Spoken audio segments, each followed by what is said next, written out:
So, Craig, this week we have our first interview with a king, Freddy of the King of Falafel and Shawarma. That's right. Yeah, the King of Falafel and Shawarma in Astoria, Queens. He started out with a little food cart outside of a supermarket by a parking lot, and then moved to a pretty sweet truck. And we then interviewed him in his brand new restaurant about like half a block away.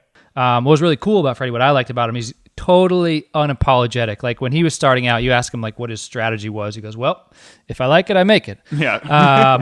Was basically his strategy. And he spent years kind of perfecting his recipe and such. And now he's redoing it as he has to deal with HVAC. And he's redoing it. Yeah. Like it's funny. Like he talks about how like the moisture content in whatever, whether you're in a cart or in a restaurant changes how you make something. Like that's how into the stuff that he is making he is.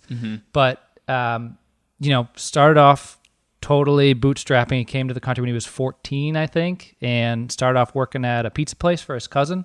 Got fired because he asked for a raise. Exactly. He was making $80 a week, $100 a week, something like $100 a week, and asked for a raise, and he got fired for it. And it took him a while. Like it took him until he was, around 30 or so to finally hit his stride. He had a series of successes and failures, like the American restaurant that he started. Yeah. So Freddy, his first dive into the restaurant business, the ownership of a restaurant, was when he opened up his own in, I guess it was Astoria, maybe Long Island City. And it was kind of an American-style restaurant.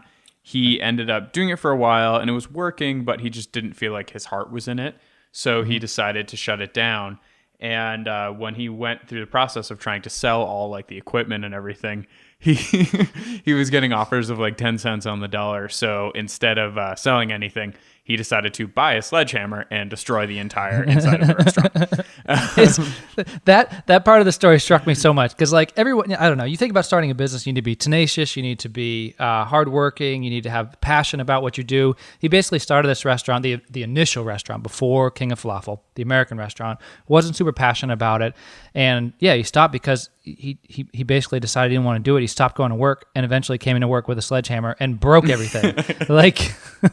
As one does. And exactly. I mean, and his story is so cool. You very clearly see the trajectory as he started with this food cart, was making almost no money, and then slowly became a staple within this neighborhood. And now he's the guy with the shop with the line out the door all the time. Now he's got a food cart in the city, and he's talking about franchising. And he's just really fun to talk to as well because he's totally honest about how everything goes. But yeah, anyway, we've wanted to interview Freddy since the very beginning. So this was pretty much that. And we finally got him. The king, the first king. Let's check it out. Okay, cool. Before we get started, just want to tell you guys about our sponsor, MailChimp. So MailChimp helps over 8 million businesses send email newsletters. We are one of them. John sent out our email newsletter last week. So if you got that and saw a bunch of typos and thought it was really boring, don't worry about it. There's a new one coming out from me. It'll be much better. If you want to get started with MailChimp, you can sign up for free and get going today at MailChimp.com. Before 2010, I was everybody was telling me, or the articles even, if you could say, the self-proclaimed king. Yeah. It was the self-proclaimed king. Did it flip? Yeah. Now, then after 2010, after they won the Vendy and the People Choice, you get the judges and the People Choice, and I won the 2 awards at that year. Nice. Okay. So I officially said, yeah, baby, I'm the king. Can you tell us about kind of, I guess before you were the Falafel King or doing falafel, starting with very quickly, you moved here when you were 15 or so? Yes, I moved over here when I was 15. Back home from Palestine. And then between 15 and 2002. 2002. I don't even remember all the jobs that I got. Oh, yeah? First, I think the first job I had with my cousins in a pizzeria in Holland. Okay. That they got me to work from, used to pick me up at 6 o'clock in the morning. I lived in Woodside. They picked me up at 6 o'clock in the morning and dropped me off back at 11 o'clock at night time. Ooh. Okay, there I was doing pizza. I started learning. I had nothing to, we didn't know nothing. Doing pizza, doing donuts, doing what else? Sandwiches, because I used to do subs and fights all day long out there. But not normal. And they were paying me $100 a week. Oh. For the 6 days. It's like, they do me a favor. When you learn, they tell me we'll give you more. Yeah. So 6 months later, I'm saying, I actually start speaking a little bit more English. You know what I mean? Oh yeah. You didn't know English at all when you came? I don't know nothing. Yeah, I don't know. Yeah. You learn in school over there. We have the Oxford English. Even it's just like Stan. It's just like, how are you doing? And just like, and over here, just like most of the words are cut. Yeah. So when I ask them for a raise, they say you're fired. Ah. They fired me. Okay. Your cousin fired you? Yeah, hell yeah. Whoa. Listen, it's nothing better than a family work with a family to teach you a lesson. And what, you're 16 years old at this 16 years point? old at that time. Okay. It was a little shock for me, because I put my heart into it. Yeah. But actually did teach me a lesson. I say, never get caught by balls. You know what I mean? I'm not going to be held by my balls. So, and then I heard about this job on a stationery store on 36th Avenue. That they needed somebody to work with. So, my friend took me there. In and out, we're just talking, and you probably heard about the story of how I got Freddy. I'm telling the guy, he's telling me, what's your name? I said, Ferris. I said, did you say Freddy was a Greek guy with a big mustache? And he said, Freddy? I said, no, it's Ferris. Did you say Freddy? And again, I said, Ferris. He said, did you say Freddy? I said, if fucking Freddy's going to get me the job, my name is Freddy. He said, okay, you can start tomorrow morning. So in that station, it was a stationery store and have ice cream in it. Okay. Serving soft ice cream and hard ice cream. Yeah. Doing banana boats, fudges. So good. Selling cigarettes, American greeting cards. It transformed my life. I get to know a lot of people. That's when I learned more English. And it's still, it's still my young age. But at that time, after a year later, almost when I became almost 18, I wanted to drive a cab. Okay. The image of that cab drivers, yellow cab drivers, with the hat and the pipe or a cigar on the side of the mouth. And the excitement of being a cab driver. Okay. So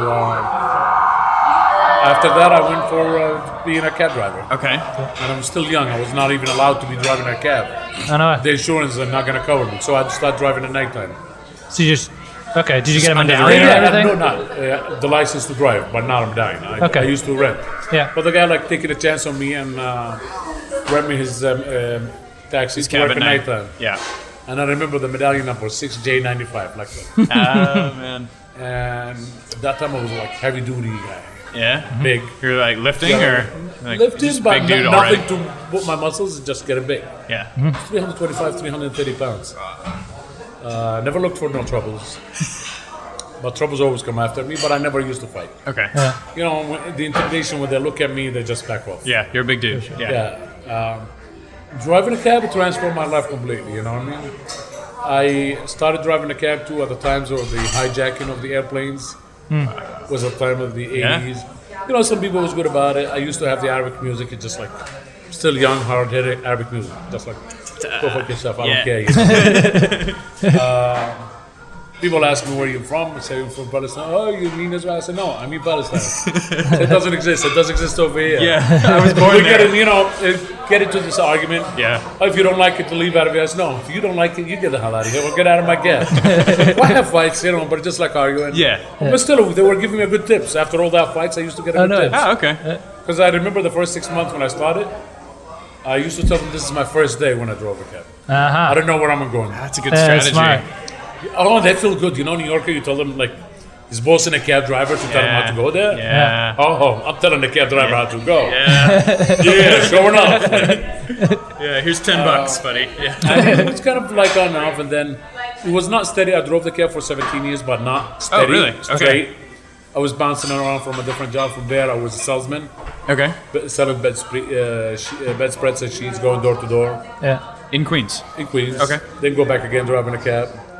Then the same owner that I worked at the stationery store, he had a diner Okay. on 36th Avenue. They used to call it Washington Restaurant.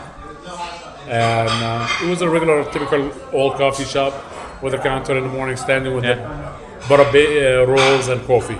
And an egg and roll. And that's no bagels, no none of Yeah. that. Standard. It's just a standard roll and coffee and $1. And then worked with them in the kitchen in there for a while with this old Greek guy. He passed away, but he teach me a little bit in the grill how to work the grill. Then back again driving a cab. Then after that in the supermarket, I was manager in the supermarket. Did a few of them. Okay. And then, as I said, every time I have an argument with the owner, throw the keys and just walk away and go back driving a cab. Yeah, because you knew you could get the money when you're. Yeah. It's like the cab was like the walk away from everything. Yeah.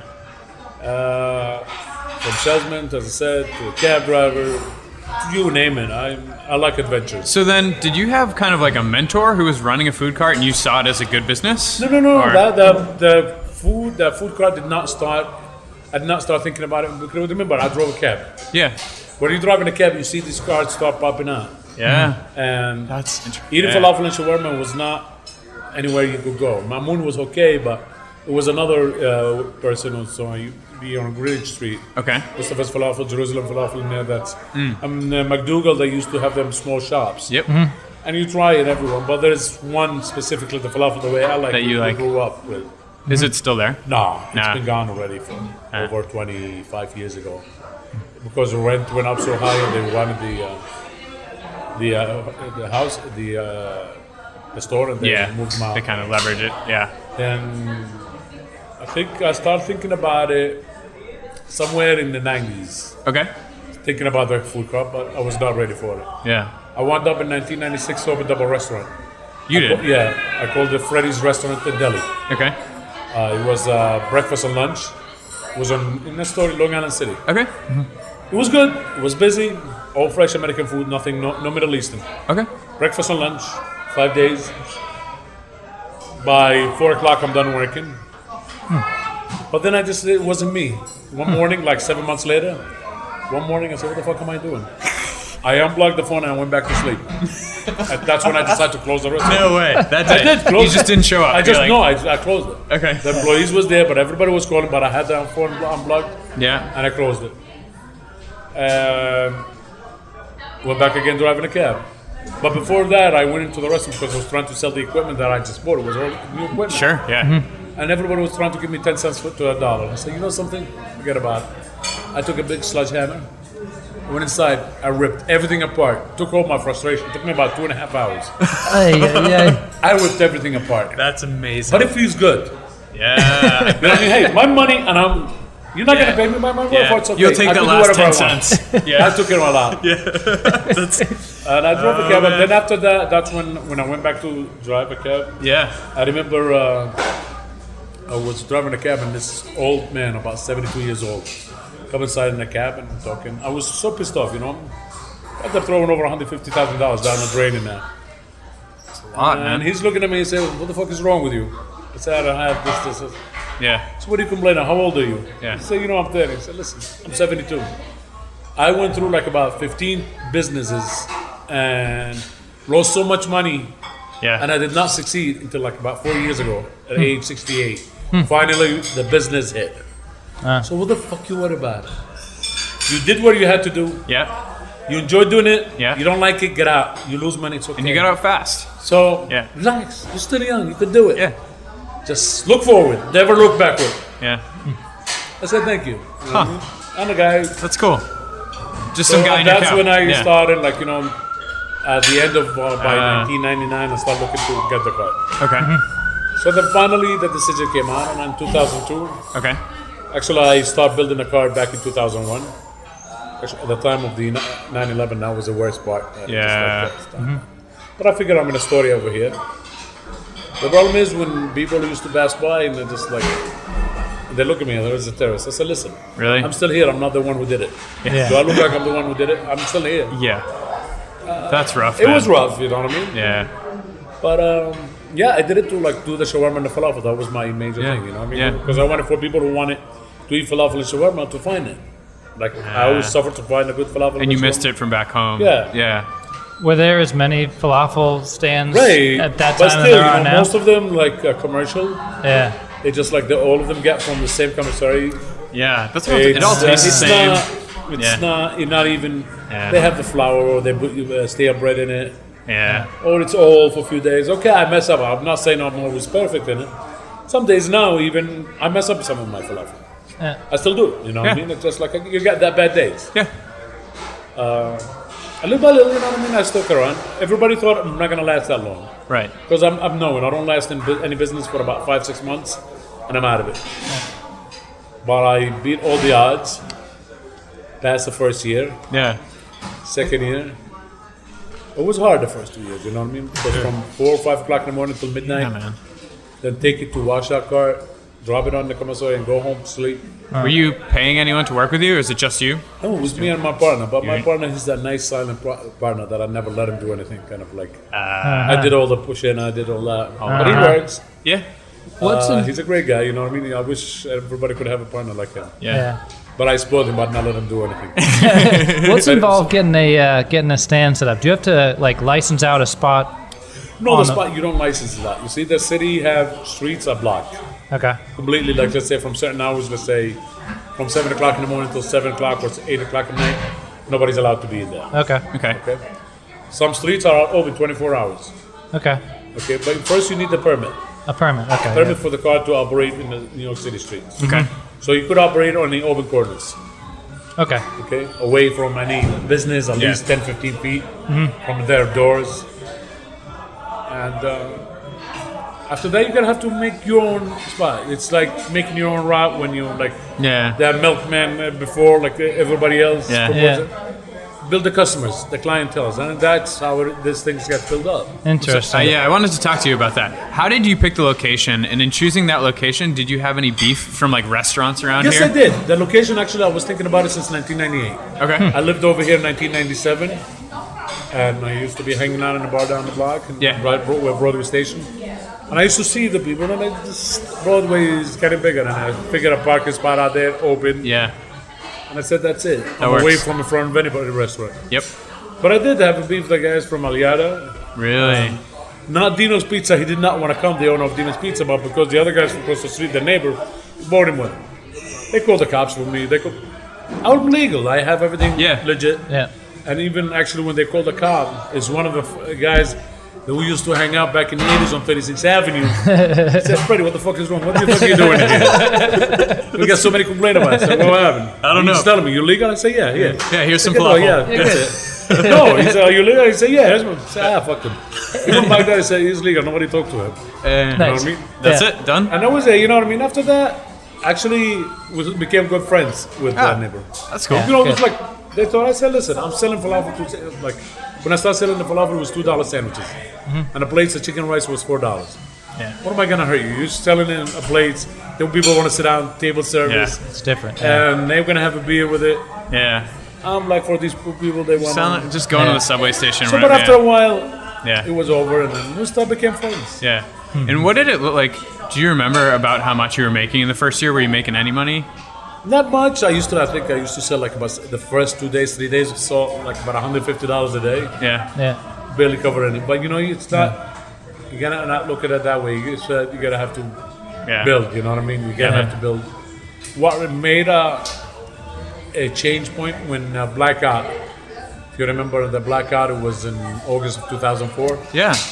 Yeah, it was a blackout for a few hours. Yeah. So basically, restaurants had to close because they didn't have no ventilations and all that. And just people out on the street that could operate. So that did bring the people who never tried, but by 7 o'clock, I only had chicken and pita. I didn't have no salad left. No rice. No rice. And your choice on a sandwich was either white sauce and hot sauce. That's what you have. That's it. I didn't raise no price, but the line was like from the corner of 30th Street almost to 29th Street until 3 o'clock in the morning. Oof. And people just loved it. They came back after that. I was the only one. Yeah. So, you know. That was the point. That was a point where it's kind of transformed. 3 people start saying, okay, he's here. He didn't raise the price. Yeah. My chicken sandwich was $3. I left it at $3. I could have sold it for $6. Nobody would have said it. Yeah. But I refused. And so at that point, when you started getting more people in, how did you think about money? Were you immediately trying to hire more people? Were you like saving it somewhere? No, it's not that I hired one get more guy. It was hired before. You know what I mean? Because I was getting tired. Working 7 days a week. Yeah. The first year and a half, we were working 7 days a week. Yeah. For me, it was like from 5 o'clock in the morning until almost 2 o'clock in the morning. Yeah. Dude. And I started after that, like after the second year, I started hiring people. You know what I mean? You can start getting busy. Yeah. But by 2005, 2006, start getting mentioned on the net, blogs over here and there. Yep. And then 2006, actually, for the first year of the vending, Okay. they nominate me, but I never went. Okay. Who Because it nominated was- you? huh? Like, who nominated you? Was it your customers or? Some customers, yeah, but it was yet small, the vending award. I didn't even Yeah. I laughed at it. Okay. I'm busy The working. second year, that's when that year, I think the Berlin, the Berlin hot dog with sausage, Oh, the German one in yeah, the city. yeah, I've seen that. Yeah. And then the second time was the Sammy's. Okay. So the third year I said, let me go for the competition. That's when, that year they held it at Tompkins Square Park. Okay. And I took belly dancers with me at that time. So from that year, things like, wait, here's a king of falafel, but self-proclaimed king.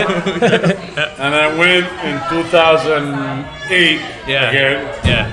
It's hard, when they tell you you're in third place, or then the second year you're in second place. Yeah. 2009 I didn't go. I didn't More belly participate. dancers. Yeah, no, I did not participate this 2009. Yeah. But 2010, the customer said, you better fucking go. Yeah. If you're not going to go, we're not going to come. Wow. Yeah. So I just went there for the hell of it. Yeah. I said, I'm just going to go. Yeah. And that's when they held it at Governor's Island. Okay. And I didn't sleep that night, prepping everything. I had to put my best on. Yeah. So when There you go. they actually announced it, and it's like, I did not believe myself. I didn't think that I'm going to win. That's really cool. Do they judge you based on like all of your dishes or just one thing, or do you? Well, we had the shawarma and the falafel. Okay. The chicken, but you give them portions. Oh, okay. But they had like the falafel and the shawarma. Gotcha. And the customers, I had basically the chicken, the falafel and shawarma for everybody to eat. Okay. People choice whatever who they chose. They don't vote tell on you you exactly. and- But the judges, honestly, all of them, they liked it. Even from the hot sauce, from the. And I bought China. And You like plating it all? I did plate it. I used, like dots of hot sauce around the edge. they like the hot sauce. They Oh like the yeah, homemade it's hot really sauce. good. Yeah, man. And it was great. Yeah. I mean, after that, things completely changed. And so, because what year was like 2012 that the truck happened? No, what the year truck, was- the big green the truck, green it was one. 2014. 2014. Wow. Okay. Yeah, just recently. Yeah, 2 sooner- years. yeah, wow. 2 years. Okay. Because before that, I was thinking about opening up a restaurant. Okay. I said, too expensive over here, let me go to Chicago. I went to Chicago. You did? Yeah, Okay. I wanted to look around. I figured in the price of opening up a restaurant Yeah. over here, I could open 2 or 3 over there to start the franchise up, because that's what I'm looking That's for. the plan. Yeah. But I went down there back and forth, and then 1 week, and I had to have supposed to be meeting with a real estate agent to show me a couple of stores. And that day, it snowed so much. What is it, like about 2 feet? Like nobody comes out. It's not like you're in New York. In New York, it snows 10 feet. People are still gonna come out. Yeah. Totally. No matter hurricane, anything, they're still gonna Totally. come out. They're out. And I was sitting in this hotel room on the 16th floor, looking at downtown area. I said, what the fuck am I doing in here? I'm not gonna live. I've been a little snow, wanna do a this. little cold, Yeah. and people don't come out. Yeah. Meanwhile, you're working outside in New York You know what I mean? when I it's snowing said- and rain. Yeah. No, No. I'm not. Okay. I changed my mind and I came out here. Got out. Yeah. So, but still, I wanted to do something. Yeah. Okay, I couldn't find a restaurant. I said, you know something? Why don't I just change for the truck? Okay. Because they changed the laws of the food truck carts that we have. Okay. So from front to back is only 5 feet. From the back to the front, Okay. 5 feet. So I mean, that cover that we had to use to cover that clothes, the one in the Oh, back, too big. it's too big. So we won't have nothing actually on the top of our head. And with my cart, that big cart was like about 8 feet by 10 feet by 8 feet high. No way. I said, let me just go for that truck. Okay. And I did with that. I saw the truck the way like it was nice. Yeah. Made life easier, Yeah. much more organized. Yeah. But after I set up the system in there and I stopped working in there, and I said, what am I going to do? I got to do something. I can't be sitting around. Got to go bigger. Opening up another truck I don't want to open. Yeah. I always get tired. Standing out there, cold, hot, bad knee already. I'm old. I'm almost 50 years old. It's like, Yeah, man. I said, well, let me go for the next adventure. Yeah. Yeah. And here you go. As you see, that's what I wound up at. It's so cool. And so what's the plan with the one in the city?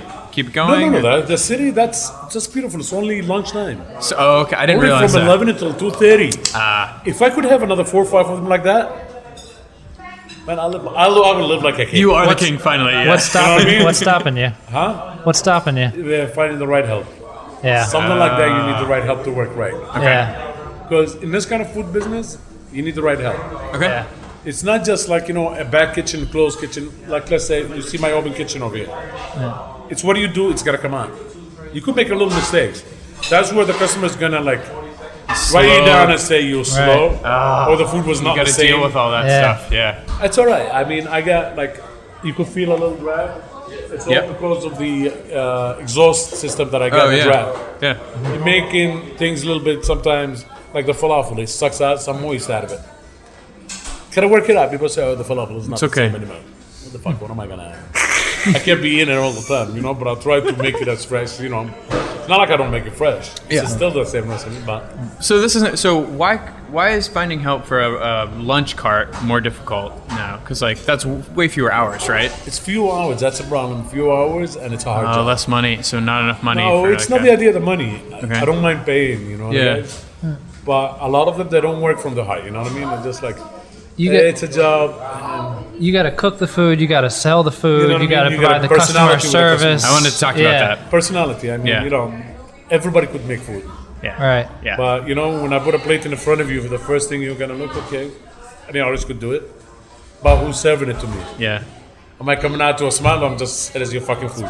Have you ever considered going to people that have maybe existing carts and do well and just saying, hey, whether People approach me yeah, to just go with them, use a name. I said, no. no, you don't want to do that. No. No. The problem is, you do that. Okay, you stay with them for a while. In front of you, they show you, they do the thing right. Yeah. Then they're gonna say, "Why should I use the pickles? Let's take the pickles out." Yeah. How long? Yeah. Giving out free falafel on a cart.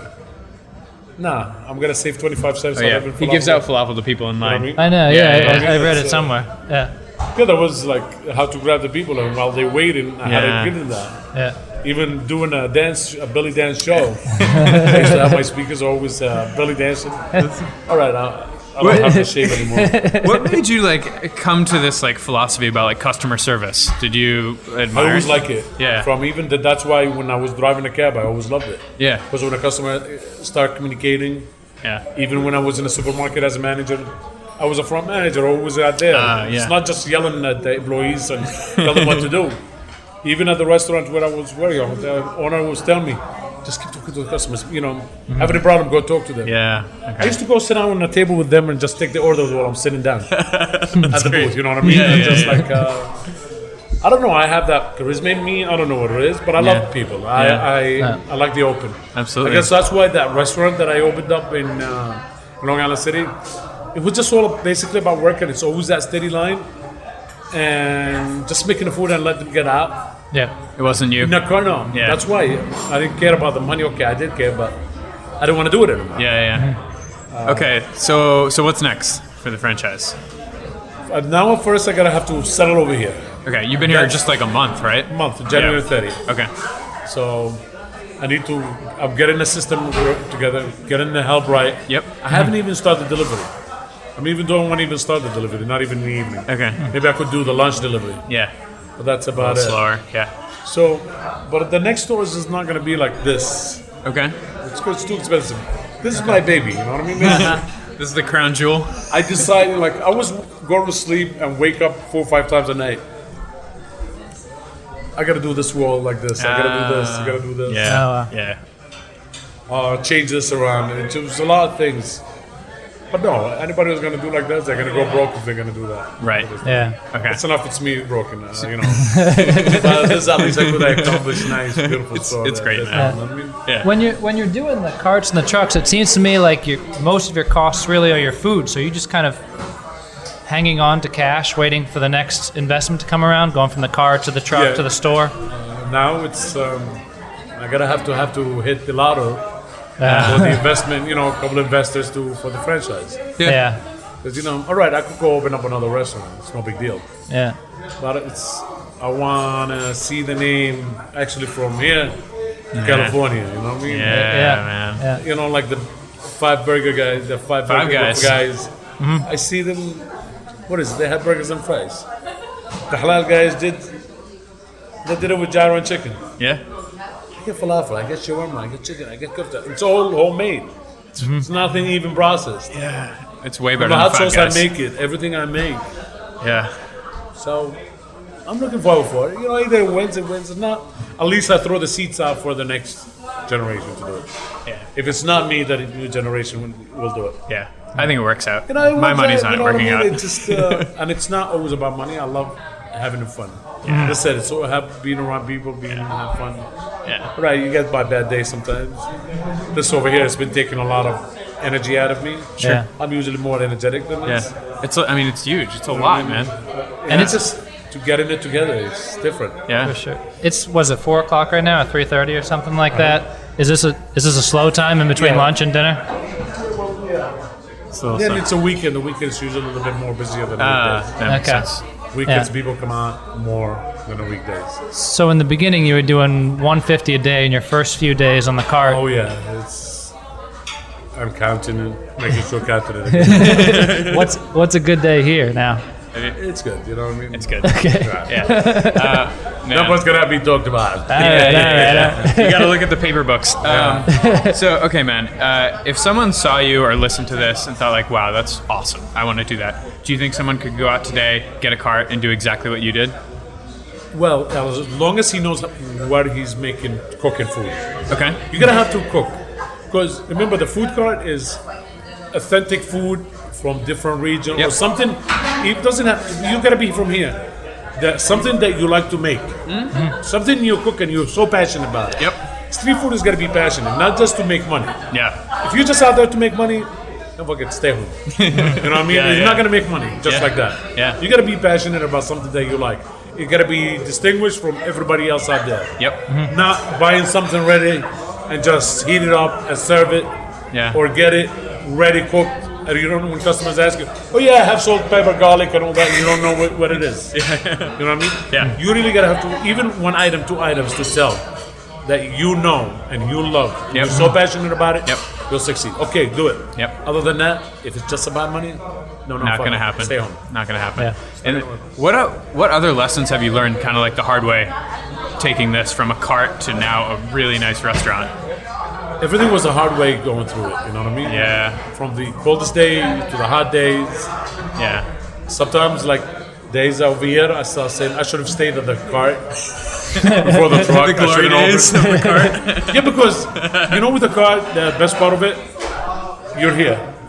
The food at the grill in front of you, the customer's right behind you. Yeah. There's nothing blocking you. I look to the left, I see the customers coming up the block. I look to the right, going down or up.